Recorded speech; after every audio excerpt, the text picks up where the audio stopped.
Okay, If so you've if ever you felt move the air there, in a I room can turn use my against special you, ability. not No because of way, what that's anyone not said fair. outright, but because of what they didn't, you'll understand what I felt that night. Game night was supposed to be easy. Familiar faces, takeout boxes, laughter echoing against the living room walls. I'd spent the entire afternoon cleaning, arranging the snack table, making sure everything looked perfect. It was the kind of comfort I thought only couples who'd been together for years could pull off. Casual, cozy, safe. If this story made you think or hit you right in the feels, give it a thumbs up. Subscribe for more true emotional stories that remind you sometimes walking away is the strongest revenge, except it wasn't safe. Not really. Not when Mark was coming. He was Jenna's work husband. The phrase itself always made my jaw tighten. Something about how casually she said it, how it was supposed to be a harmless joke. "Oh, don't be jealous," she'd laugh whenever I mentioned it. "It's just office humor." But it wasn't funny to me. It was never funny. Still, I smiled through it like I always did. I wanted tonight to go well. Jenna had been distant lately, always on calls, always texting someone just out of view. I told myself I was imagining it, that the late nights at work, the constant laughter when she read her messages, were all innocent. So I convinced myself this game night could be a reset. Maybe seeing our friends having fun together would remind her of us. They started trickling in around 8. Chloe and her boyfriend brought wine. Marcus came with a box of pizzas. The room warmed with chatter and music. Then the doorbell rang again, and I swear the temperature dropped just a little. Jenna jumped up before I could move. "That'll be Mark," she said too quickly, her voice a shade too bright. When she opened the door, there he was. The man I'd only met twice but already disliked with the quiet intensity of instinct. Clean cut, charming in a predictable, polished way. The kind of guy who always smells like expensive aftershave and self-confidence. He greeted me with that smile, the kind that doesn't reach the eyes but still expects you to smile back. "Hey, man," he said, shaking my hand. His grip was firm, practiced. "Thanks for hosting. Jenna's told me so much about your game nights." I wanted to say, "Did she tell you they're supposed to be for friends, not flirty office mascots?" But instead I just smiled. "Glad you could make it." The evening rolled on. The first game was harmless enough. Trivia cards, quick rounds, light jokes. But even then I noticed the glances. Little shared looks between Jenna and Mark, inside jokes whispered when a question came up about their industry. Everyone else laughed along. I tried to. I really did. Then came the round that changed everything. We were playing one of those couple-style trivia games. You know the kind. How well do you know your partner? Rounds meant to spark laughs, or sometimes fights, depending on the couple. Jenna and I were doing well, surprisingly well. It almost felt like old times. Until the partner swap round. The rule was simple. Everyone switches partners for one lightning round. As the host, I was supposed to assign them randomly. I picked up the score sheet, cleared my throat, and before I could even speak, Jenna stood up, wine glass in hand, eyes sparkling. "I pick Mark," she said. It was instant, just like that. And then she laughed, that laugh, the one that turns playful teasing into something cruel. We've got better chemistry anyway. For half a second, there was silence. Then the laughter erupted, not soft or kind, but sharp, loud, like breaking glass. Even Chloe, bless her, looked uncomfortable, eyes darting toward me like she was silently apologizing. But everyone else, they were all in on the joke. The joke, that was me. Mark leaned back, spreading his arms over the couch like a man owning the room. "Guess we'll see if it's true," he said with a smirk, and that was when something in me went completely still. Not angry, not embarrassed. Just still. I smiled, a small, cold smile. The kind that doesn't belong at a party.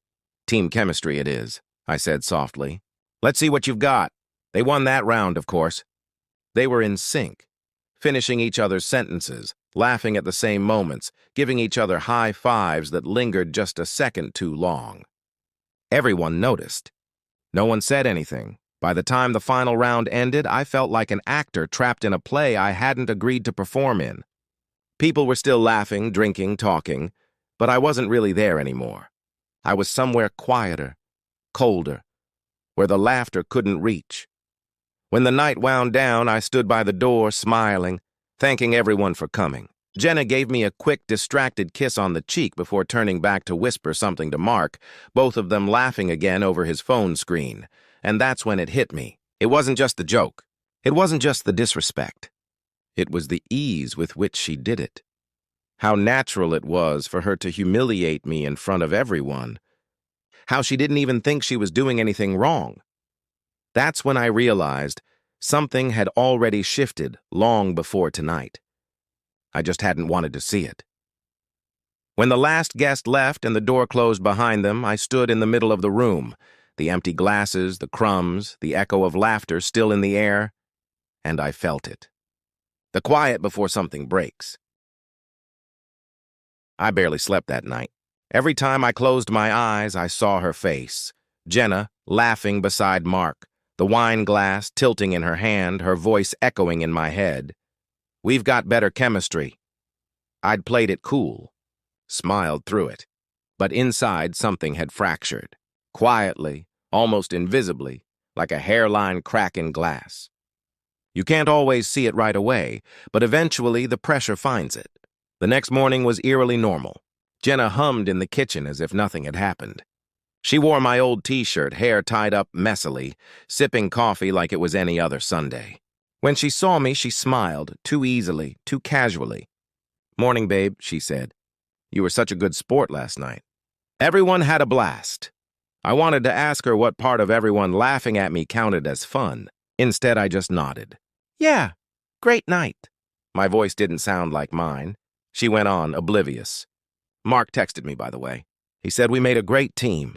Maybe we should do trivia night at the office sometime. That name again. Mark.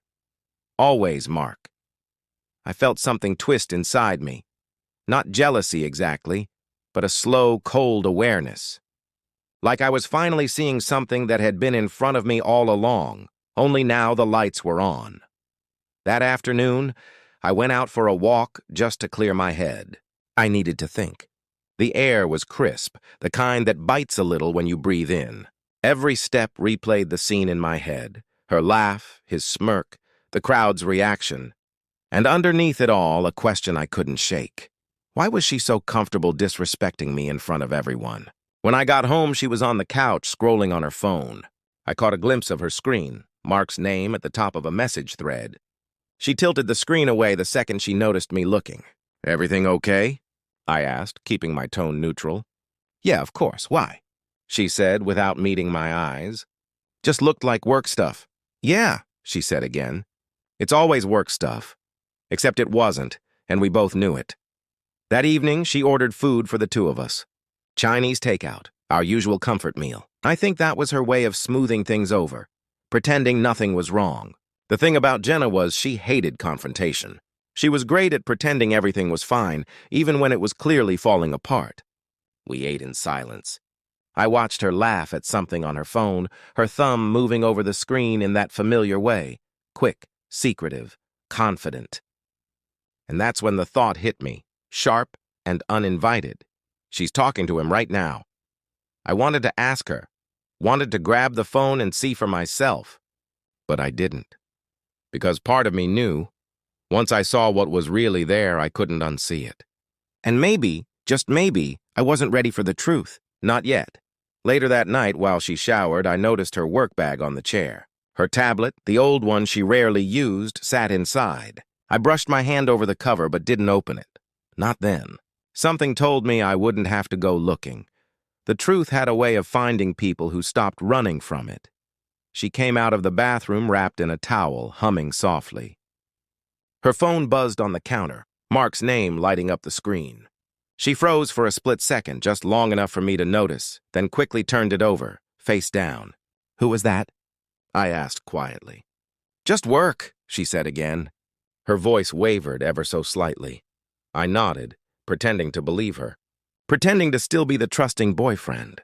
Pretending not to feel the walls closing in around me. When she went to bed, I stayed up. The house was quiet, except for the soft hum of the fridge and the ticking of the clock. I sat there, staring at her turned-over phone, at the untouched fortune cookies beside the takeout boxes. I cracked one open out of habit. The little strip of paper read, "The truth will reveal itself when you stop hiding from it." I almost laughed. Almost. The next few days blurred together. Jenna seemed lighter, happier even. Maybe because she thought I'd taken the joke well. She texted more, smiled more, but not at me. Every laugh, every ping of her phone was another cut, small but precise. Then one evening, she mentioned casually, "Oh, by the way, Mark and I have to go on another business trip next week. 3 days, just the two of us and the client team. It's important. I can't skip it." She said it like she was talking about running errands. No hesitation, no guilt. And that's when I stopped pretending. I nodded slowly. "Of course. You and Mark, you've got great chemistry, right?" She laughed, that same careless, dismissive laugh that started all of this. "Don't be like that," she said. "It's just work." But I could tell by the flicker in her eyes, a brief flash of guilt, that she knew I didn't believe her anymore. That night after she fell asleep, I stood in the doorway of our room watching her breathe. The woman I thought I knew so completely felt like a stranger now, someone capable of lying to my face with a smile, of turning our life into a stage for her little office romance. I walked to the office, turned on my computer, and stared at the blank screen for a long time. Not out of confusion, but focus. Because the thing about betrayal is, it doesn't make you weak. It makes you deliberate. And somewhere between heartbreak and clarity, a thought formed. Quiet, dangerous, and calm. If she wants to play games, fine. But this time I'll decide the rules. They say when someone you love betrays you, the anger comes first, burning hot, uncontrollable. But that wasn't true for me. For me, it was quiet, cold, like the flicker of a candle in a dark room that refuses to die out. Jenna's trip was 3 days away. I knew every detail. Where she was going, what hotel her company booked, even her flight time. She told me everything as if we were still the same couple who trusted each other. I smiled, nodded, asked questions, and watched her carefully. Every movement, every word, she thought I'd let it go. She thought I was still the same man she could laugh at and call insecure. The night before her flight, she packed her suitcase while humming to some pop song. I watched from the doorway, leaning against the frame. "You're really excited about this one," I said. She glanced over her shoulder. "It's a big opportunity, babe. You know how much this presentation means to me." "Sure," I said softly. "You and Mark presenting together. Perfect chemistry." She froze for half a second, barely noticeable, then forced a laugh. "You're not still on that, are you?" I smiled. No, not at all, but I was. I was on that and everything else. When she finally fell asleep, I sat in the living room with a beer in hand, the soft glow of the TV reflecting off the walls. But I wasn't watching. I was thinking, not about revenge, not yet, about how things had gotten here. There was a time when Jenna and I were inseparable. We'd met in college, the kind of slow-burn romance that builds from friendship into something real. She used to call me her safe place. Now I was just her placeholder, something to come home to when she got tired of playing pretend with Mark. The next morning, she left early. I carried her bag to the door, kissed her cheek, and wished her luck. She smiled, grateful, oblivious. As soon as the door clicked shut, the silence that filled the apartment wasn't peaceful. It was heavy, suffocating.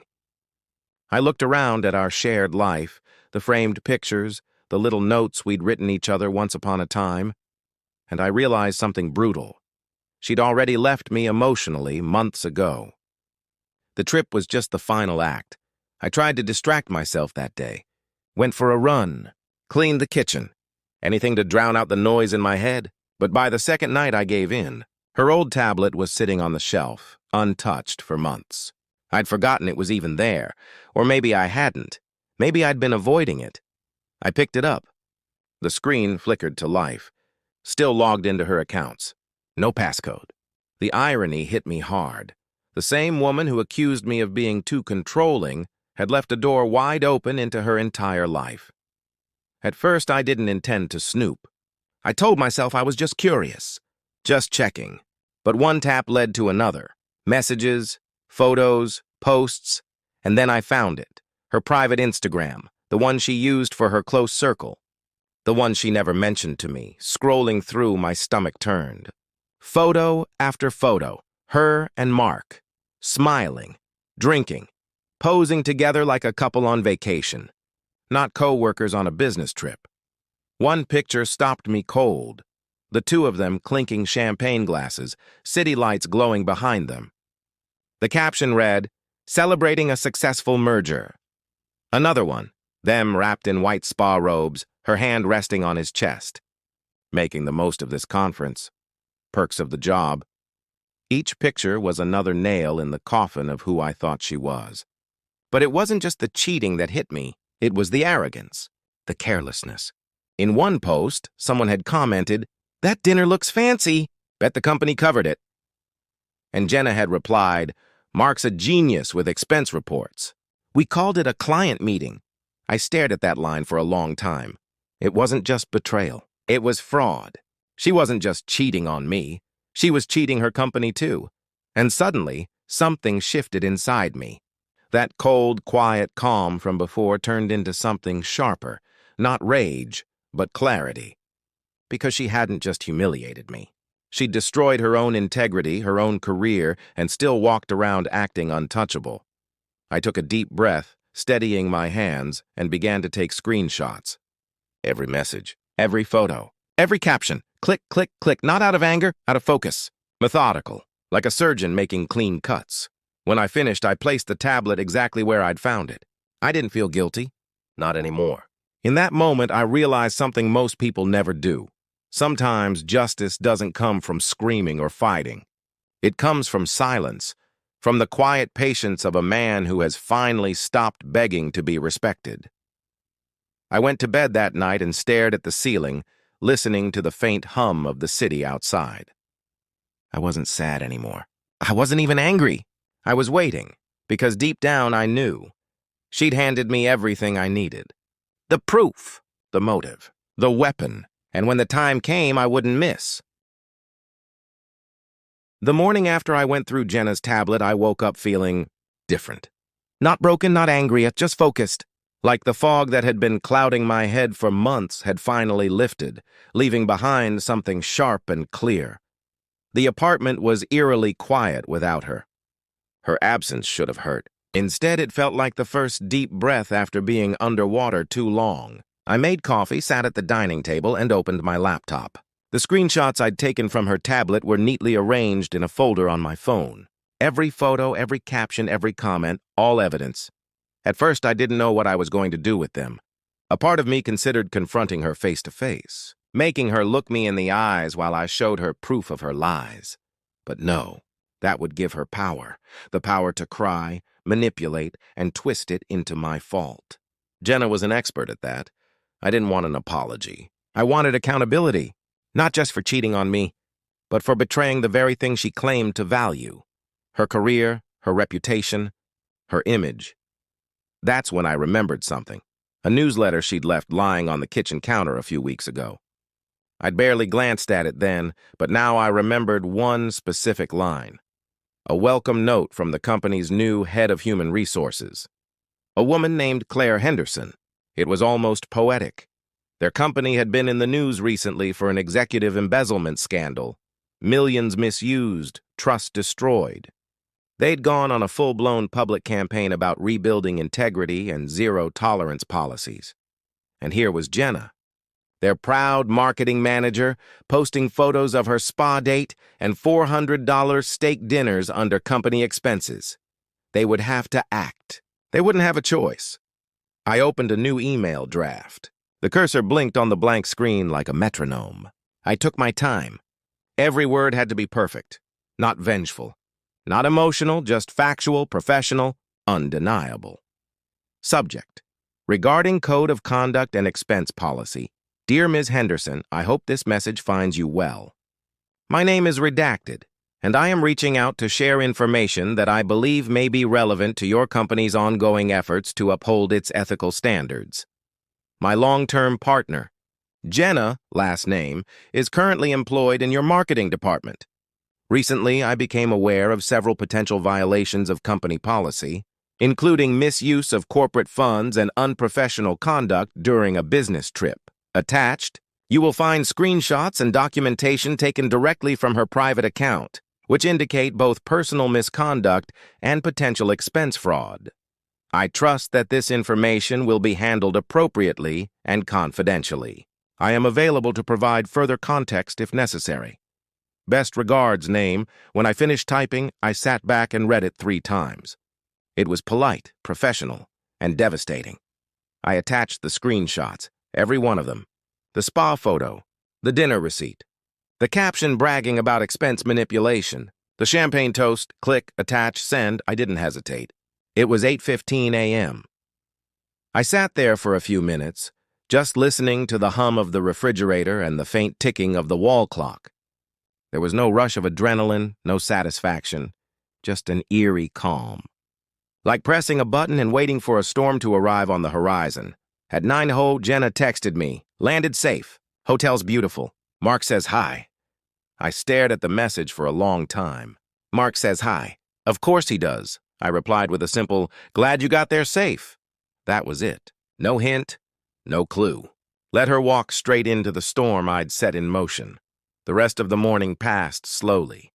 I went about my day like nothing had happened. Laundry, dishes, a bit of reading.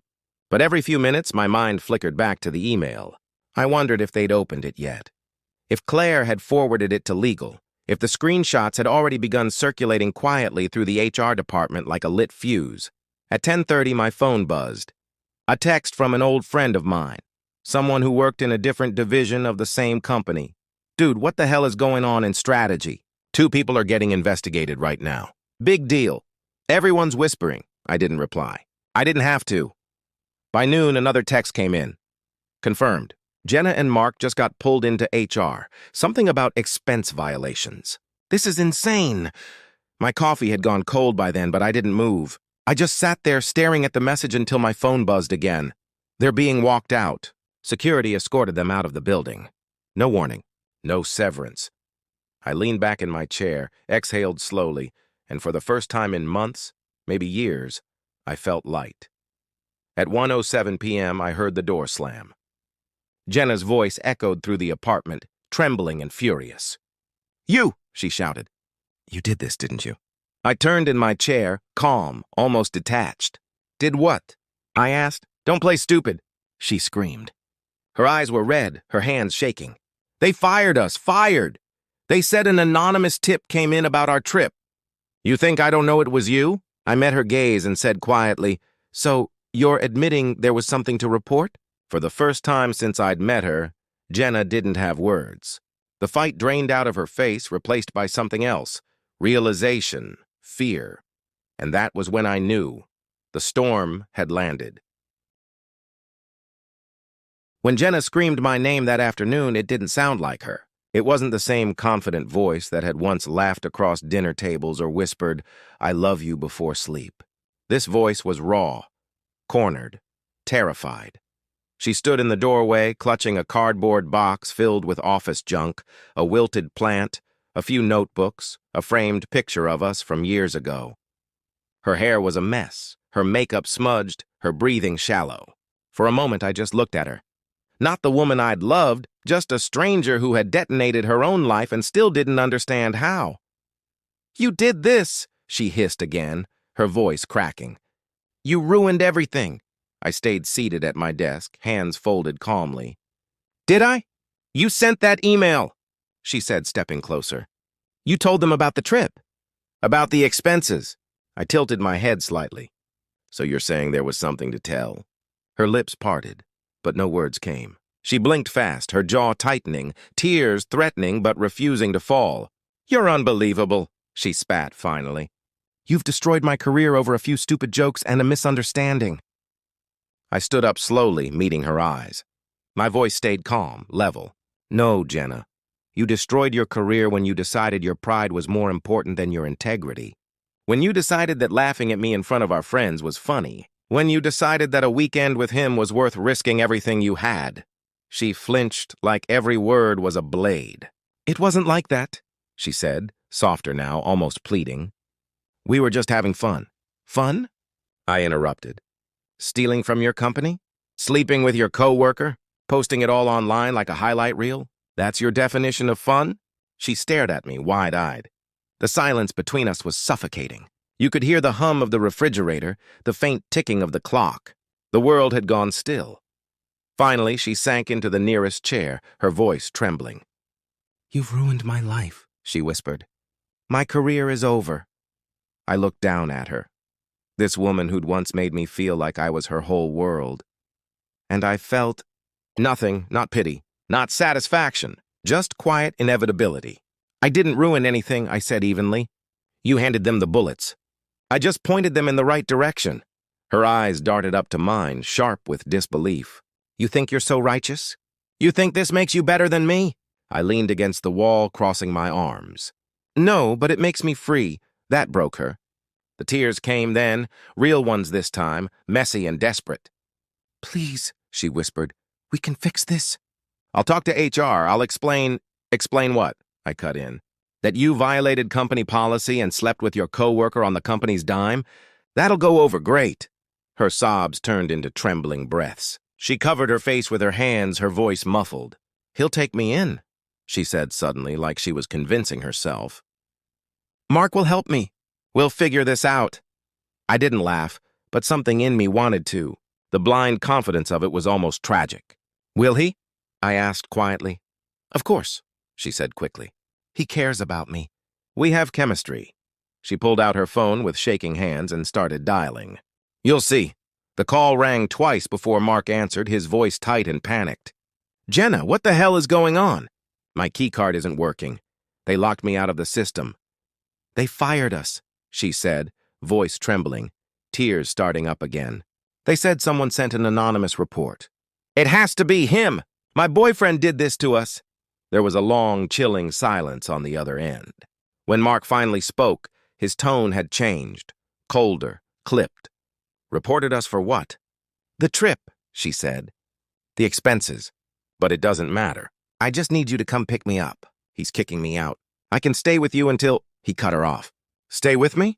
Are you insane? My wife already suspects something. If you show up at my door, I'm finished." Jenna froze. "Your wife?" she whispered. "You said you were separated." He sighed, a tired, frustrated sound. "I told you what you needed to hear. You just had to post those damn pictures, didn't you? I told you to keep it private. Now you've wrecked both of us." Her voice cracked. "We're in this together, Mark. We can fix it." He laughed bitterly. "No, Jenna, you posted it. You bragged. I'm done. Don't call me again." Then the line went dead. The silence that followed was deafening. Jenna just stood there, her phone still pressed to her ear, her eyes blank. Then, slowly, her shoulders began to shake. It wasn't the controlled sobs of someone performing for sympathy. It was the broken, hollow sound of a person realizing there's no way out. I didn't move. I didn't say a word. I just watched her crumble, the mask slipping, the lies unraveling, the last pieces of her delusion falling apart at her feet. She finally looked up at me, eyes swollen, voice barely a whisper. "What am I supposed to do now?" I pointed to the box in her hands. "Start packing." Her lip quivered. "You're throwing me out." "I'm asking you to leave what's left of the life you burned," I said quietly. "You can cry or you can pack. Either way, you're leaving." She stared at me for a long moment, searching my face for even a flicker of mercy. There wasn't any left to find. When she finally turned and walked toward the bedroom, dragging her box behind her, the air in the room shifted. The tension that had lived there for months was starting to dissolve, replaced by something still and heavy. The calm before the final collapse. And as I stood there watching her disappear down the hallway, one thought echoed in my mind like a drumbeat. This isn't the end. This is the beginning of her consequences. The call with Mark had ended, but the silence it left behind was deafening. Jenna still stood there in the middle of the living room, her phone dangling from her hand, eyes glassy and unfocused. For a second, I thought she might faint. Then she slowly sank down onto the floor. Not gracefully, not deliberately, just collapsed, like a marionette whose strings had been cut. I didn't rush to help her. I didn't even move. She'd built her world on lies. And now, for the first time, she was standing in the ruins of it. Her breathing came in shallow bursts. He said his wife. She whispered the last word like it was poison. He told me they were separated. He said he loved me. She looked up at me, her eyes red and wide. He lied to me. I tilted my head slightly. Did he? Her expression shifted.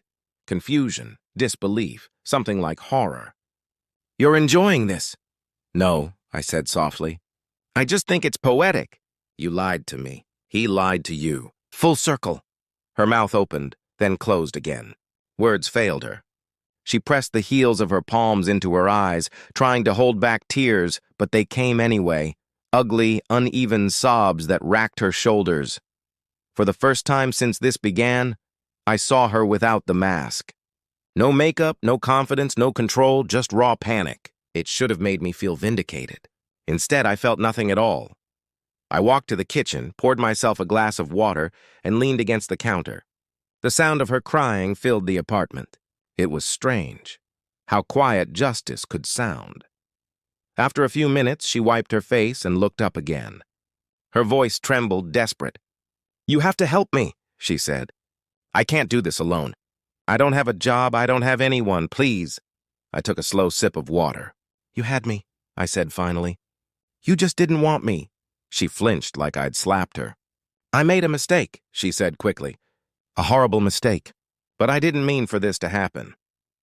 People rarely do, I replied. But meaning doesn't erase consequence.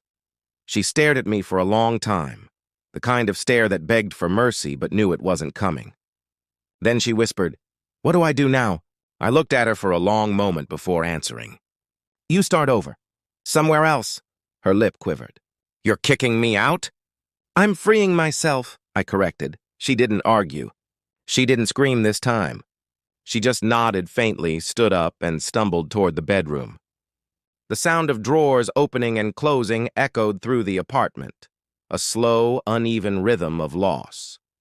While she packed, I sat in silence, watching the afternoon light fade through the curtains. The same apartment that had once felt warm and alive now felt sterile, empty, like the shell of something that used to matter. Every sound from the bedroom, the zipping of suitcases, the muffled crying, was another layer of closure sealing itself shut. After about an hour, she emerged, dragging her luggage behind her. Her eyes were puffy, her hair disheveled, her pride gone. The confident, sharp-tongued woman who once commanded every room she entered now looked like someone who didn't know where she was supposed to go next. She paused at the door. My sister said I can stay with her for a while, she said quietly. Just until I figure things out. I nodded. Good. For a moment, she looked like she wanted to say more, maybe to apologize, maybe to beg. But no words came. Instead, she just stood there holding her suitcases, eyes glistening under the fading light. You really won't forgive me? She whispered finally. I met her gaze. Forgiveness isn't for people who are sorry only after they've lost everything. Her throat tightened, her lips trembling. She opened her mouth to respond, but nothing came out. So she just turned away, pulled the door open, and left. The sound of it closing was final. For a long time, I didn't move. I just stood there listening to the quiet. Real, heavy quiet. The kind that follows a storm after it's torn everything down. Outside, a car engine started, then faded into the distance. I exhaled slowly and looked around. Her perfume still lingered faintly in the air, ghostly, misplaced. I opened the windows, letting in the cold breeze, the scent of rain, the sound of the city. It washed through the room, cleansing it. The couch, the empty wine glasses, the faint mark on the wall from where she'd once hung our first photo. All of it looked different now. Not reminders of loss, evidence of release. I sat down, poured myself another glass of water, and stared at the phone still lying on the table. For the first time, it wasn't buzzing with her messages. No calls, no apologies, just silence. And it was beautiful. When I finally stood up, I walked to the window and looked out at the city lights blinking in the distance. Somewhere out there, she was probably sitting on her sister's couch trying to piece together what went wrong. And maybe, just maybe, she'd realize that some jokes, some betrayals don't just break trust. They burn it to ash. I turned off the lights, the faint glow of the city seeping through the window blinds. The apartment was mine again, quiet, peaceful, the calm after the storm. But deep down, I knew this wasn't just an ending. It was a beginning, the beginning of finally being free. The day after Jenna left, the apartment felt like a stranger's home. Too quiet, too neat, too still.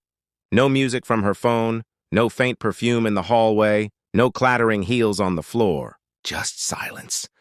But this silence was different. It wasn't the kind that comes from absence. It was peace. For the first time in months, maybe years, I could hear myself think. The air didn't hum with tension anymore. The walls didn't feel heavy with arguments waiting to happen. I brewed a cup of coffee, sat by the window, and watched the morning light spill across the living room, the same room where everything had fallen apart just days before. It almost felt sacred now. I checked my phone. No messages, no missed calls, no more "I'll be home late" texts. Nothing from her, nothing from anyone. Except one, a message from Chloe, our mutual friend, the one who had given me that sympathetic glance at game night. Heard what happened. Good for you. She's been pulling that crap for months. You did the right thing. I stared at the message for a while, unsure how to respond. Then I just typed, "Thanks." Another text came in a few minutes later from Marcus, one of the guys who'd laughed at the chemistry joke that night. Didn't realize things were that bad, man. "I'm sorry for laughing," I didn't reply. There was nothing to say. Some things don't need closure. Silence says enough. By afternoon, word had spread through our social circle. The story twisted and reshaped itself like gossip always does. Jenna cheated on him with her co-worker. No, she got fired for stealing. She was exposed by her boyfriend. Every version carried a piece of the truth. But none of them captured the full picture. The slow decay, the disrespect, the humiliation that came before it all. I didn't care. Let them talk, let them guess. I wasn't hiding anymore. That evening, I started reclaiming the apartment, piece by piece. I took down the framed photo of us from the hallway, the one from our first trip together. The smiles looked too perfect, too rehearsed. I put it face down in the trash.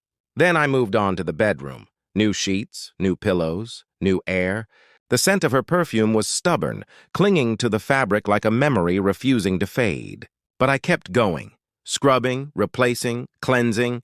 Every drawer I emptied felt like a small victory. Every space she once owned felt lighter. By sunset, it was done. The apartment didn't look like ours anymore. It looked like mine. I ordered a pizza, cracked open a beer, and sat on the couch with the TV playing softly in the background. No noise, no tension. Just me and the simple comfort of stillness. It felt good, not triumphant, not victorious, just free. Halfway through my second slice, my phone buzzed. For a split second, I thought about ignoring it, but curiosity won. It was her, a text. "You owe me. I spent 3 years of my life on you." I decorated that apartment. "You're going to help me get a new place until I find a job. My sister's a paralegal. She says I have rights." I read it twice. Not a single word of remorse. Not one apology. Just entitlement. Pure, delusional entitlement. I didn't feel anger. I didn't even feel surprise. This was who she'd always been, a woman who believed consequences were optional, that the world would bend to her excuses. I placed the phone down gently on the table, stared at the message for another moment, then opened her contact. One tap, block, just like that, the last tie snapped. The room seemed to exhale with me. The weight lifted. The world grew quiet again. I leaned back on the couch, eyes on the ceiling, and felt something I hadn't felt in a very long time. Peace. Unshakable and clean. Outside, the city lights flickered like distant stars. Somewhere out there, Jenna was sitting in her sister's apartment, spinning her story, still trying to convince herself she was the victim. But I didn't care anymore. Her downfall wasn't my responsibility. Her consequences weren't my concern. I'd already played my part, and in the calm that followed, the kind that only comes after you've burned the last bridge, I realized something profound. Revenge doesn't always roar. Sometimes it whispers. Sometimes it looks like a clean apartment, a blocked number, and the quiet satisfaction of knowing you never have to explain yourself again. The world outside continued as if nothing had happened. Cars honking, people laughing, the city moving forward, and maybe finally so was I. That night I turned off the lights, crawled into my bed, and let sleep take me. No nightmares, no replay of old conversations, no images of her laughter twisted in betrayal, just darkness and peace. When I woke up the next morning, sunlight poured through the blinds. The world felt new again, unfamiliar, but good. I brewed coffee, opened the window, and let the cold air fill the room. Jenna was gone. The chaos was gone. And what remained wasn't emptiness. It was clarity. The kind that only comes after you stop chasing the person who burned you and start building the life they could never ruin again. It's strange, the way peace creeps in after chaos. It doesn't crash through the door or announce itself. It just arrives, quiet, unassuming, steady, and before you realize it, you've started breathing normally again. In the days that followed Jenna's departure, I learned something no one ever tells you about heartbreak. The hardest part isn't losing someone. It's learning how to exist in the silence they leave behind. At first, the quiet felt too big. Every sound was amplified. The hum of the refrigerator, the creak of the floorboards, the soft rustle of wind outside the window. Even my own breathing sounded unfamiliar, like it belonged to someone else. But slowly, that silence began to feel like home. I started small. I cleaned the apartment again, not because it needed it, but because I wanted it to smell new, like beginnings instead of endings. I changed the curtains, rearranged the furniture, even bought a new coffee mug, one that didn't remind me of shared mornings and half-finished conversations. It wasn't about erasing her. It was about reclaiming me. Every morning I brewed coffee, sat by the window, and watched people heading to work. Hurried, distracted, unaware of the small personal wars others fight behind closed doors. I wondered how many of them were pretending to be fine like I had for months. By the third day, I stopped wondering, because I realized something. Pretending was exhausting, but peace was effortless. I didn't post anything about what happened, didn't tell my side of the story online or to mutual friends. The truth didn't need defending. It had already spoken for itself. Jenna's fall was public enough. HR had made sure of that. The company issued an internal memo about ethical integrity and professional conduct. Her name wasn't mentioned, but everyone knew. From what I heard, Mark's wife filed for divorce. His reputation at work was destroyed.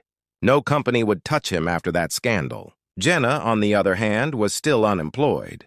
A few of our friends tried to reach out to her at first, out of pity mostly, but one by one they stopped responding. She'd burned every bridge, and me? I didn't celebrate her downfall. I didn't need to. The satisfaction wasn't in watching her suffer. It was in knowing I no longer cared. That's the thing about revenge. You think you'll feel alive when it happens. But what really saves you is indifference. One evening, about a week later, I went for a walk, something I hadn't done in months without feeling like I was escaping the apartment. The sun was setting, the sky a deep orange fading into purple. I passed a park where couples sat on benches, laughing softly, their lives still unbroken. For a moment, I felt a pang of something, not jealousy, but longing, not for Jenna, for simplicity, for peace that didn't require battles. I stopped by a coffee shop I'd never been to before, one she never liked, said it was too quiet. That was the point. The barista smiled at me, a small, kind smile. "Rough day?" she asked, more out of habit than curiosity. I smiled back. "No," I said. "Actually, it's been a good one, and for once, it wasn't a lie." When I got home, I sat on the couch and looked around, at the walls, the empty shelves, the untouched space beside me. It didn't feel lonely. It felt clean. I picked up my journal, something I hadn't opened since college, and started writing. Not about her, but about me. About how love can turn into control, how laughter can turn into humiliation, and how sometimes losing someone isn't the tragedy you think it is. It's the cure. As I wrote, I realized something else. What happened wasn't about revenge or justice anymore. It was about truth. The truth that she'd forgotten who she was, and so had I. We'd both become actors in a life that looked perfect from the outside, but was rotting underneath. That night, as rain began to patter softly against the window, I found myself smiling, genuinely, quietly. Not because of what I'd done, but because of what I'd survived.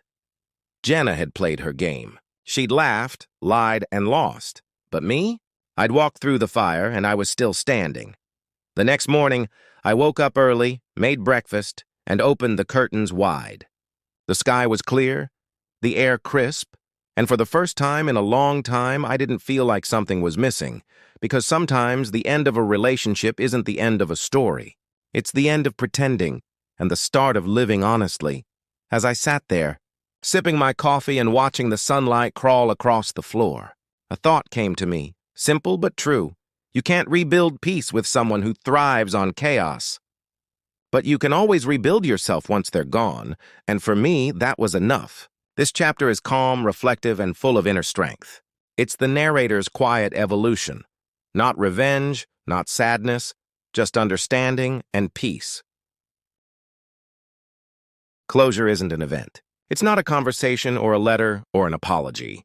It's a moment that sneaks up on you when you least expect it, when you realize you've stopped looking back. For weeks after Jenna left, I lived in silence, not because I was avoiding noise, but because I'd finally learned to enjoy the stillness. The chaos that once filled my life had faded into the background like static. Always there, but powerless. Every morning started the same way now. Coffee by the window, the hum of the city below. A new playlist of songs that didn't remind me of her. It's strange how something as small as a different song can make your world feel new again. I started noticing details I'd ignored before. The warmth of sunlight on the floor. The smell of rain before it starts. The way the city quiets just before dawn. It was as if life had been waiting for me to slow down and notice it again. One Sunday morning, while cleaning the closet, I found one last trace of her. A small box tucked behind a stack of books. Inside were a few old photos, movie tickets, and a letter I'd written to her years ago, back when things were good. I almost threw it away without looking, but curiosity won. It wasn't a love letter, not exactly. More like a list of things I loved about her. Her laugh, her ambition, her honesty. I smiled at the irony of that last word. I didn't feel pain reading it, though. I didn't feel bitterness or regret, just gratitude. For the person I was when I wrote it, and for the person I'd become after surviving what came next. I put the letter back in the box, closed the lid, and dropped it in the trash. It didn't feel like erasing the past. It felt like releasing it. That afternoon, I went for a walk along the river. The air was crisp, carrying that early autumn chill that hints at change. The trees had just started to turn, their reflections rippling on the water. I passed couples holding hands, kids running after pigeons, and for the first time, I didn't feel that hollow ache in my chest. I didn't envy them. I just hoped they were kinder to each other than Jenna and I had been. As I stood by the water, I thought about everything that had happened, not as a series of betrayals and endings, but as a story.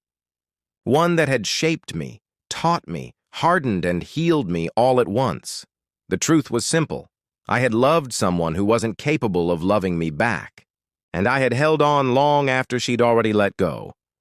But the bigger truth? Letting her destroy herself wasn't revenge. It was release, because sometimes closure isn't about watching someone pay for what they've done. It's about realizing they were never capable of giving you what you needed in the first place. I stayed by the river until the sky began to fade into gold. The city lights blinked on one by one, and I felt that quiet satisfaction that only comes from surviving your own storm. When I got home, there was a letter waiting in my mailbox. No return address. I opened it on instinct. It was from Jenna. Just 2 pages. She wrote that she was sorry. That she'd lost everything. Her job, her reputation, her friends. That she was living with her sister, working part-time, trying to figure out who she was without Mark, without me, without the image she'd built around herself. She said she didn't expect forgiveness. She just wanted me to know she finally understood what she'd done. I read it once, folded it neatly, and placed it on the table. For a long time I stared at it, waiting for the anger to return. It didn't. Her apology didn't change anything, because closure had already come long before her words did. I tore the letter in half. Not out of spite, but out of acceptance. Then I dropped it in the bin with the rest of the trash, poured myself a drink, and sat on the balcony watching the lights flicker in the distance. It wasn't a grand ending. No poetic justice. No cinematic fade-out. Just me. Alone. Whole. Free. I realized that real closure doesn't come from seeing someone else fall. It comes from standing back up yourself. It comes from choosing to move forward, even when the past still whispers your name.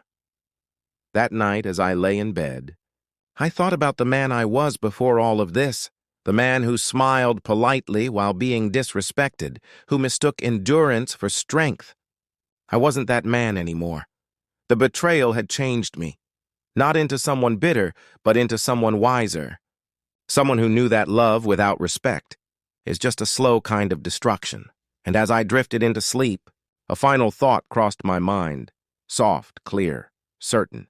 Sometimes, closure isn't about endings at all. It's about returning to yourself. Some endings don't echo. They fade, softly, gently, until one day you wake up and realize you've already stepped into something new. It had been 3 months since Jenna walked out of my life. The seasons had changed. The air was colder now, the kind that bites your lungs but wakes you up at the same time.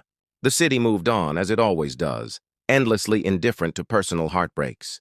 And somewhere in that motion, I'd moved on too. At first, I didn't notice it happening. Healing never announces itself.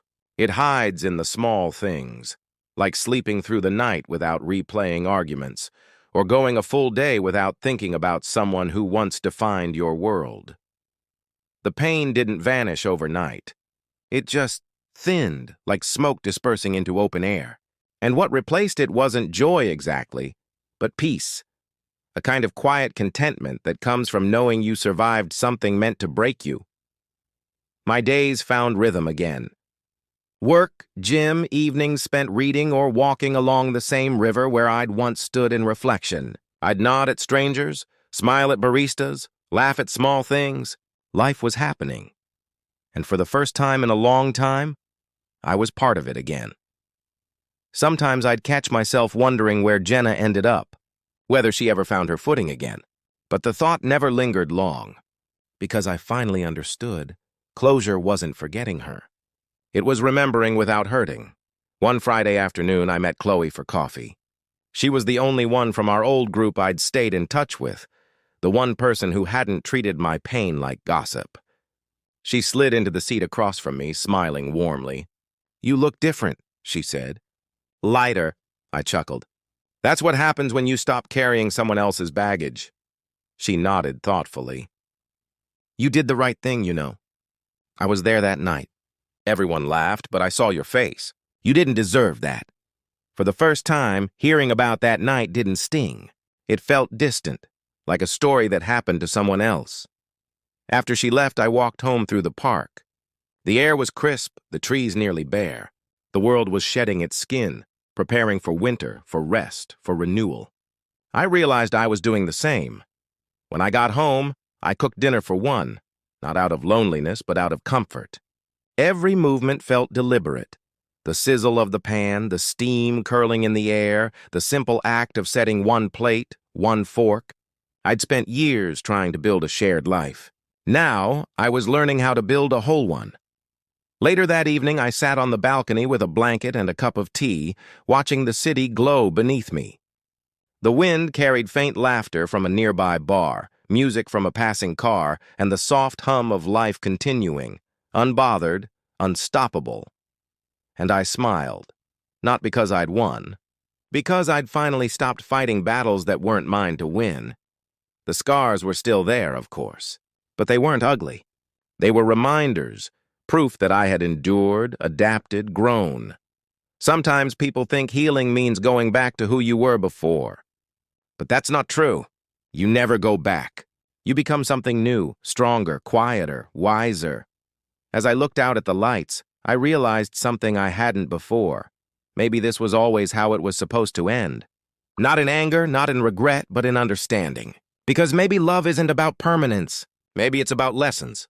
And hers had taught me the most important one. Never let someone convince you that your worth depends on their attention. I finished my tea, stood up, and closed the balcony door behind me. The apartment, once a battlefield, now felt like a sanctuary. My sanctuary. I turned off the lights, leaving only the city glow to spill through the window, and sat on the edge of the bed. No ghosts left. No noise, no tension. Just me, alive, breathing, and finally at peace. Before lying down, I whispered something to the empty room. Not to Jenna, not to the past, but to myself. You did it. You made it out of the fire, and you didn't just survive. You rebuilt. The next morning, sunlight streamed through the window, golden and warm. I made coffee, opened my laptop, and began writing. Not about her, about me. About starting over, about the quiet victories that come after loss. And as I typed, I realized something simple but powerful. This wasn't the end of the story. It was just the first chapter of a new one. Mine. Epilogue. Sometimes life doesn't give you happy endings. It gives you clean slates, and if you're lucky enough to find peace after pain, don't waste it chasing closure. Build something beautiful out of the ashes. Because that's what rebirth really is. Not forgetting what burned you, but learning to shine brighter because of it.